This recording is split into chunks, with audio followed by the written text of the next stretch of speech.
offentliggjorde Metalfestivalen Copenhagen sit fulde program. Øverst på plakaten, der finder man altså topnavne som her Twisted Sister og også Iron Maiden.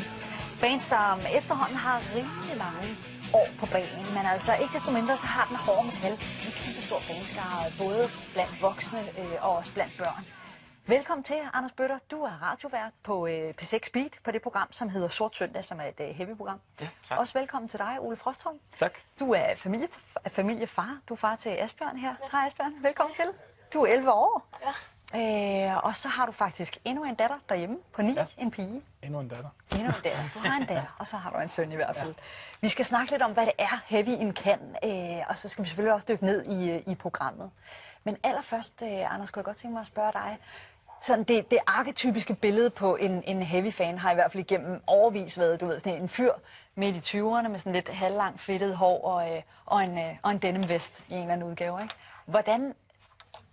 Hvordan ser heavy-fanen ud i dag? Altså, hvem er det, der lytter til den musik i dag? Jeg tror, det billede har ændret sig for rigtig mange år siden. Nu fejrer Copenhagen 5 års jubilæum her i år, og jeg tror, alle 5 år, der har jeg været her forbi Godmorgen Danmark og fortælle alle, at det er meget, meget helt almindelige mennesker. Det er din bankrådgiver, det er din pædagogmedhjælper, det er din kassemedarbejder i Netto, det kan være din advokat eller din revisor, der hører heavy. Det er en musikform, og det er en måde at udtrykke sig på i en musikkultur, som bliver større og stærkere og mere hjertevarm, som årene også går, fordi der kommer så mange mennesker til. Ole, prøv at fortælle lidt om sådan dit eget forhold til metalmusikken, og hvordan du bruger den. Jamen, jeg lytter til det. Altså ligesom folk, der lytter til andre typer musik, de bruger musik. Altså, der er ikke den store forskel på, om man hører metal, eller jazz, eller opera. Altså, det er jo bare en musikgenre, og så er det jo tilfældigvis metal. Jeg ser ikke den store forskel. Asbjørn, hvor lang tid har du været vild med metalmusik? Altså, siden jeg var meget lille. Ja. Så bare hørt det lige siden. Og du er vild med Iron Maiden? Ja. Den er så sej, den her vest. Det er din. Ja. Bagfra ser den sådan her ud, og når man så vender den om, så er den altså ikke mindre fed på den anden side. Hvorfor er det lige Iron Maiden har fået din topplacering på listen over de bedste bands? Jeg har hørt dem lige siden jeg var lille, og altså, jeg bare synes, det de laver, det har bare været fedt. Og musikken, altså, jeg gider ikke sådan noget kedeligt langsomt noget. Der skal være lidt tempo over der gang i den. Ja. Hvad med dine klassekammerater? Er der ikke flere af dem, der hører, hvad ved jeg, Rasmus Seebach og Medina og Justin Bieber og sådan noget? Jo. Hvad siger de til, når du siger, prøv at høre, har I ikke noget Iron Maiden? De siger bare, skøjmusik.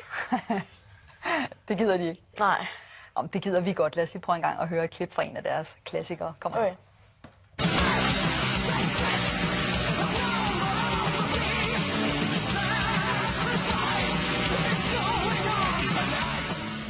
Ole, den her festival Copenhagen, den kører for 5. gang på dansk grund her til sommer.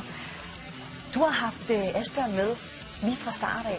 Hvordan har den festival udviklet sig? Altså, og har man alle dage bare kunne hive sine små børn med?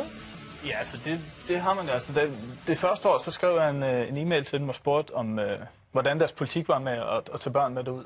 Det var sådan det mest, fordi jeg ville vide, om jeg kunne tage ham gratis med, fordi han var under 12, og jeg ville gerne have ham med derud om eftermiddagen, fordi Asbjørn havde spurgt, om han måtte komme med. Og det havde de simpelthen overhovedet ikke overvejet. Så de ville lige vende tilbage, efter de havde holdt et møde, og vendte tilbage og sagde, at det var selvfølgelig helt i orden. Og det første år, vi var derude, der tror jeg ikke, vi så andre børn end Asbjørn. Var der slet ikke andre? Ikke vi så i hvert fald. Men allerede andet og tredje år, så kom der jo flere og flere til, og nu er det jo sådan, at jeg vil ikke ligefrem sige, at de profilerer sig på, at man kan tage børn med derud, men de bruger det aktivt i den der med at prøve på at modbevise, at heavy metal fans bare er en flok sindssyge narkomaner, der går rundt og slår på hinanden med store køller. Altså, at det er for alle, og det er et stille og roligt foretagende. I virkeligheden sagtens skal have børn med til. Præcis, og der er rigtig mange heavy-koncerter, som forløber altså forbløffende roligt i forhold til så mange andre typer koncerter.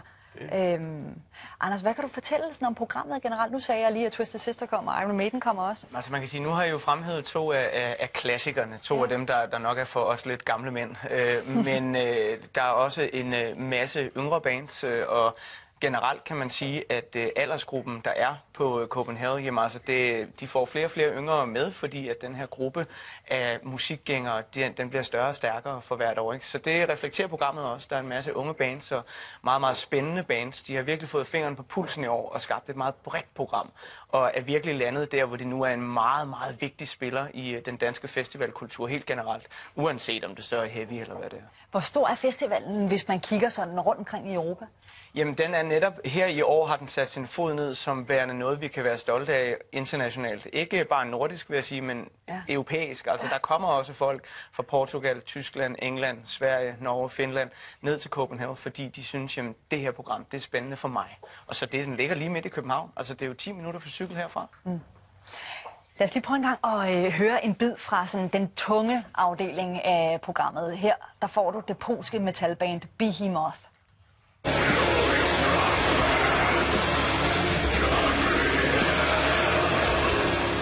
Ole, du er nødt til lige at sætte på ord på det her. Hvorfor er det her fedt? Jamen, hvorfor er det fedt? Det er svært at sige. Synes du, det er fedt? Ja, jeg synes, det er fedt. Ja. Men det er jo fordi, det lyder godt. Man spørger heller ikke en klassisk interesseret, hvorfor er vi valgt fedt? Altså, det er jo fordi, det rører noget. Det er fordi, man kan lide det. Det er jo en smagssag, det er svært at sætte ord på. Hvad rører det hos dig så? Jamen, det bliver godt humør af at høre det. Ja. Altså, det er fedt at høre musik, men bliver godt humør af. Yes. Med ekstrem metal, som nu for eksempel Behemoth og dødsmetal og black metal, så det er jo klart, det er ikke noget, man kan lide fra første sekund, man lytter til den genre. Det er sådan, det er lidt ligesom med snaps og kaffe og sillemad. Altså, man skal lige lære. De første par gange er det ikke så fedt, men så med tiden lærer man at elske det. Så, ja. Og det er vel som så lidt det samme, hvis du hører opera for eksempel. Ja, ikke? Altså, det er ikke let musik at lytte til. Det har jeg heller aldrig prøvet at bilde nogen ind. Ja. Men det er musik, som har nøjagtigt lige så meget berettigelse som for eksempel jazz og opera og så videre. Ikke? Og jeg respekterer lige højt folk, der for eksempel elsker deres opera eller deres jazz, fordi det også har nogle abstrakte elementer, ligesom den musik, jeg holder af. Man kan sige, sådan avantgarde jazz kan også være lige så svært i virkeligheden, eller kan være for nogen lige så... Ja, det kan man synes.